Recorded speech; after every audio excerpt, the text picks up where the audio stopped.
สวัสดีค่ะแฟนรายการผู้ใจบุญที่เคารพรักทุกท่านมื้อนี้มาพบกับข่อยย้ายนัตติกาวีบูลย์ศิลป์เช่นเคยในรายการกำลงท่านรายการที่จะพาหมู่เจ้าไปเบิงว่าไผเฮ็ดอิหยังไว้ผลนั้นสิสนองคืนแบบบ่มีข้อยกเว้น วันนี้ยายสิพาสู่เจ้าไปฟังเรื่องเล่าวที่เกิดขึ้นจริงๆ เป็นอุทาหรณ์สอนใจคนมักใดคนที่ชอบแย่งชิงของคนอื่น โดยที่บ่สนใจไผเรื่องนี้ชื่อว่าหักล่วงบ่วงกรรมพยาบาทค่ะ พวกเจ้าเคยได้ยินบ่ค่ะ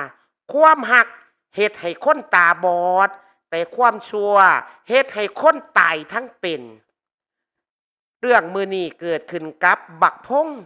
บ่าวไทยบ้านหน้าตาดีคารมคมคายเป็นคนเจ้าสู่ประตูดิน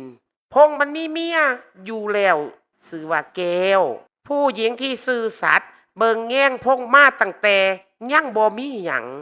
แต่พ่อพงมันเริ่มมีเงินมีรถ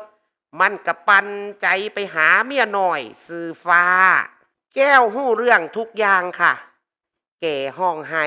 กราบเท่าขอร้องให้พงเลิกกับเมียน้อยกลับมาสั่งครอบครัวด้วยกันคือเก่าแต่พงมันบ่สนค่ะยิ่งไปกว่านั้นมันยังรวมมือกับฟ้า หลอกให้แก้วเส้นใบยาแล้วก็ไล่แก้วออกจากบ้านที่สั่งมาด้วยกันในคืนที่ฝนตกหนักกูเบื่อขี้หนามึงแล้วอีแก้วหนาดำค่ำเครียดคือจังผีปอบไปตายใส่กระไปแก้วเสียใจหลายจนเสียสติแกห้องไห้แล่นตามรถพ่งไปจนล่มลุกคุกค้านกลางโคนสุดท้ายแกกระตรอมใจตายอยู่ในเถียงหน้าน้อยกลางทุ่งนาพร้อมกับลูกในท้องที่พงมันบ่เคยหูอีกคนหลังจากแก้วตายแล้ว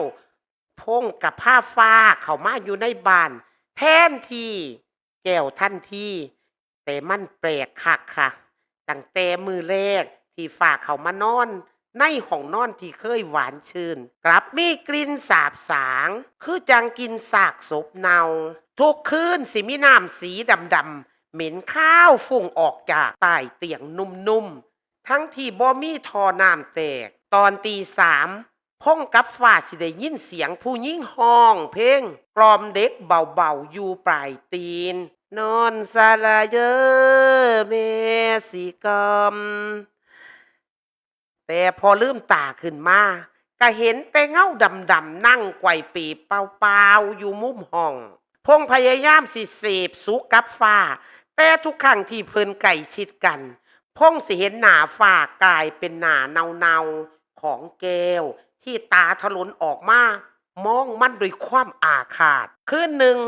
พงสะดุ้งตื่นมาเพราะรู้สึกนัก ที่หน้าอกมันลืมตาขึ้นเห็นแก้วในชุดเดิมมือที่โดนไล่ออกจากบ้านเนื้อโตเต็มไปด้วยโคลนและน้ำเหลือง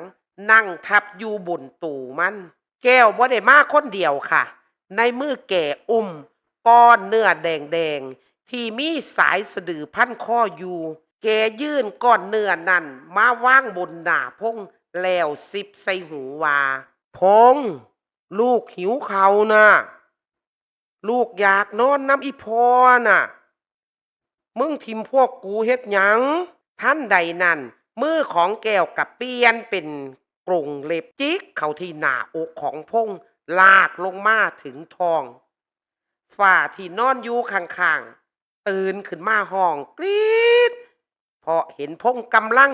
ควักใส่เจ้าของออกมาป้อนให้ความว่างเปล่ากลางอากาศ เศร้ามือต่อมาชาวบ้านพบพงกลายเป็นศพนอนตายตาข้างอยู่นอกซ่านบ้านสภาพศพคือจังโดนสัตว์ป่ารุมถึงจนใส่ขาดกระจุยกระจาย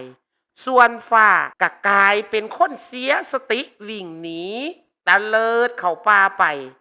ปากะเอาแต่ห้องว่าแก้วมาแล้วแก้วมาแล้ว แก้วมาแล้วแก้วเอาลูกมาคืนแล้วบ้านหลังใหญ่ที่เคยแย่งเขามาก็กลายเป็นบ้านร้างที่ไผผ่านไปผ่านมาตอนกลางคืนก็ยังสิเห็นเงาผู้หญิงอุ้มลูกนั่งห้องไห้อยู่บนหลังคานี่ล่ะค่ะกรรมจากการพิษลูกพิษเมียและการที่ทำลายหัวใจคนที่หักเฮาที่สุดสำหรับคืนนี้ไผที่กำลังสิปั่นใจหรือกำลังสิถิ่มคนที่ร่วมทุกข์ร่วมสุขกันมาลองนึกเบิ่งเด้อค่ะว่านี่ความหักครั้งนี้เจ้ามีลมหายใจพ่อสิจ่ายคืนเพิ่นบ่คอยยายวันนัตติกาวิบูลย์ศิลป์กับรายการกรรมลงทันต้องลาไปก่อนสวัสดีค่ะ